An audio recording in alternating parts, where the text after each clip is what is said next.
누가복음 8장 26절에서 39절까지입니다. 8장 22절에 보면 예수님께서 제자들에게 이렇게 말씀해요. 저편으로 가자. 이 편이 아니고 저편으로 가자. 그 저편이 어딘가 하면 갈릴리의 호수 건너편을 의미합니다. 거기가 바로 거라사 지방이에요. 그러니까 요단 동편 또 사해와 갈릴리 그 중간 지점, 거기가 거라사입니다. 여기는 도시예요. 마가복음 5장에 보면 이 거라사 지역을 데가볼리 지역이다 이렇게 말합니다. 이 데가라고 하는 말은 10개를 의미하고 폴리스, 도시를 의미하죠. 그러니까 10대 도시라는 말입니다. 우리나라에도 10대 도시가 있겠죠. 아마 큰 대도시 정도가 될 거예요. 마찬가지로 이스라엘 안에도 이런 도시들이 있었어요. 그러니까 알렉산더 대왕 때부터 개발하기 시작해가지고 노마 시대에 이르기까지 개발된 도시. 그래서 유대 나라에 속해 있지만 하나님의 백성들의 정신을 가지고 사는 데가 아니고 이 헬라의 문화, 헬레니즘의 영향, 또 로마의 그런 신전들, 이런 것들이 자리 잡고 있는 그런 도시가 바로 이 데가볼리 지역인데 그 가운데 하나가 바로 이 거라사 지역입니다. 그래서 큰 광장도 있고 그리고 대극장도 있고 그래서 전차경주도 거기서 있게 되고 무슨 큰 군중 행사도 거기서 있고 또 로마 군대도 주둔하고 있는 그런 도시가 바로 주님이 가자고 하셨던 그 거라사 지역입니다. 그래서 참 신기하게 그러니까 이스라엘 땅 안에서는 돼지를 키운다는 얘기를 우리가 들어본 적이 없죠. 그런데 이 거라사 지역에서는 돼지를 키워서 먹는 지역이었습니다. 그러니까 유대 나라이지만 예수님이 22절에 말씀하신 것처럼 이 편이 아니고 바로 저편, 유대 땅이지만 이방인의 땅, 유대 땅이지만 우상 섬기는 땅, 그리고 문화가 전혀 다른 땅, 그런 땅을 의미하는 거예요. 그러니까 제자들에게 주님이 야, 우리 저편으로 가자 이렇게 말할 때 제자들이 기분이 좋았을 리가 별로 없어요. 아니 왜 저편으로 가시나? 거기는 불편한 데인데 쉴 수가 없는데 별로 볼 게 없는데. 이때 당시 우리 주님은 굉장히 피곤할 때잖아요. 풍랑을 만나던 날도 너무 피곤해가지고 배 안에서 주무실 정도로 그렇게 육신도 피곤하던 때인데 그 제자들이 또 가다가 풍랑 만나가지고 또 죽을 뻔했잖아요. 그렇게 해가지고 겨우 도착한 데가 바로 거라사 지역입니다. 근데 해변가에 딱 배를 대고 보니까 거기가 어느 지역이냐? 언덕인데 석회암 구멍이 여기저기 나 있는 곳이고 거기가 바로 무덤이 있는 그런 공동묘지였습니다. 상황을 가만히 생각해 보면 제자들이 거기 있고 싶었겠어요? 기분도 찝찝하고 풍랑을 겪은 일도 있고 당장 돌아가고 싶은데 그럴 수는 없고 그러던 차에 이들이 만난 것이 뭐냐? 바로 무덤 사이에 있는 귀신 들린 사람을 만난 거예요. 무덤이라고 하는 것은 어디든지 마찬가지죠. 평소에는 사람이 없잖아요. 평소에는 아무도 없는 그런 적막한 곳, 그 사이에서 이 귀신 들린 사람이 거기에 살고 있었습니다. 가만히 생각해 보면 이 도시와 귀신 들린 사람, 도시 생활이라고 하는 게 정신적으로 그렇게 편안한 곳이 아닙니다. 정서적으로도 그렇고 늘 뭔가 신경을 써야 되고 사람들하고 늘 부딪혀야 되고 우회래층에도 뭐 시끄럽다 뭐 이래가지고 신경 써야 되고 참 긴장되는 곳이 도시 생활입니까? 그런데 이 도시의 생활에 적응하지 못하고 지금 도시 외곽의 무덤에 와서 지금 지내고 있는 이 사람, 아마 이 사람도 거기 도시에 살고 있던 사람일 텐데 거기로부터 이게 발작이 일어나면 튀쳐나와가지고 늘 그런 건 아니에요. 그런데 가끔씩 이렇게 발작이 나면 이 무덤에 와가지고 아무도 없는 데서 웅크리고 앉아 있는 것입니다. 그리고 사람들이 지나가면 사람들을 괴롭히고 또 소리를 지르고 자기도 상하게 만들고 자해를 하는 거예요. 또 남도 상하게 만들고 이런 사람이었죠. 어떻게 보면 사람들이 많은 데서 참 적응을 하지 못했던 사람일 수도 있고 또 상처를 받은 사람일 수도 있고 또 극도의 어떤 외로움이든지 그런 경험을 한 사람일 수도 있고 아니면 사람들에게 상처를 받을 수도 있고 어떻든지 간에 그런 상황에서 아마 정신적인 이런 연약함을 통해서 이 귀신이 그에게 들어갔고 그리고 그를 지금 사로잡고 있는 그런 상황입니다. 예수님이 거기를 지나가시는데 이 사람이 막 튀쳐나갑니다. 그래서 예수님을 불러요. 28절에 예수를 보고 부르짖으며 큰 소리로 외쳐요. 28절에 보면 그 앞에 엎드려 큰 소리로 불러. 이 큰 소리가 무슨 소리였을까요? 아주 다정한 사람의 소리였을까요? 아마 듣기에도 소름 끼치는 아마 괴상한 소리로 무서운 소리로 사람 소리가 아닌 것 같은 소리로 아마 예수님을 불렀을 겁니다. 그런데 놀랍게도 이 사람이 예수님이 누구인지를 알고 있었어요. 예수님의 정체를 드러냅니다. 당신은 하나님의 아들입니다. 28절에 무슨 상관이 있습니까? 나를 괴롭히지 말아달라. 귀신은 예수님 앞에서 자기 정체를 숨기지 못하고 드러내게 돼 있습니다. 그래서 야고보서 4장 7절에 보면 마귀를 대적하라. 마귀를 대적하라. 그리하면 피하리라.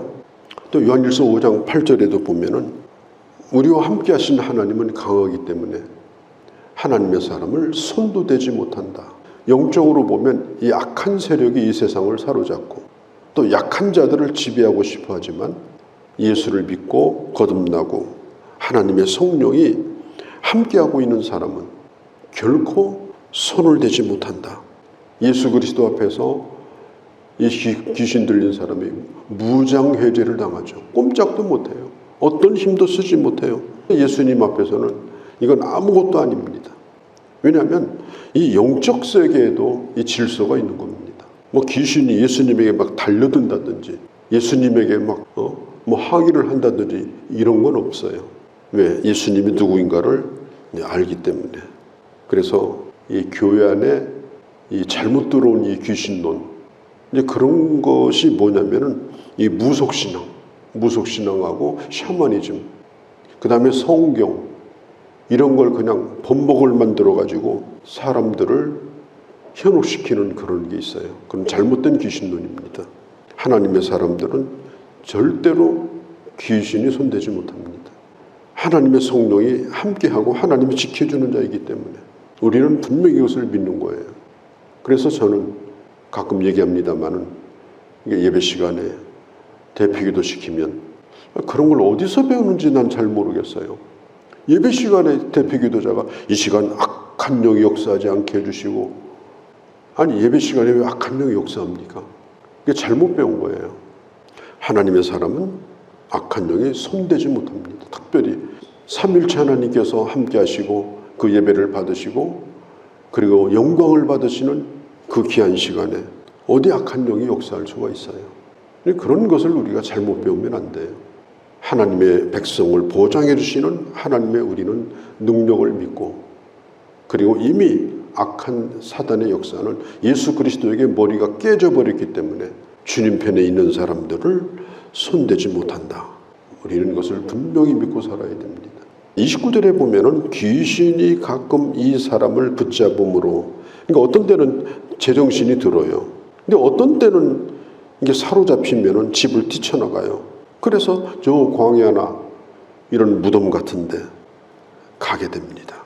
그리고 얼마나 힘이 센지 자기 충동을 어떻게 할 수가 없어가지고 그냥 날뛰고요. 쇠사슬도 끊어버리는 그런 초인적인 힘을 발휘합니다.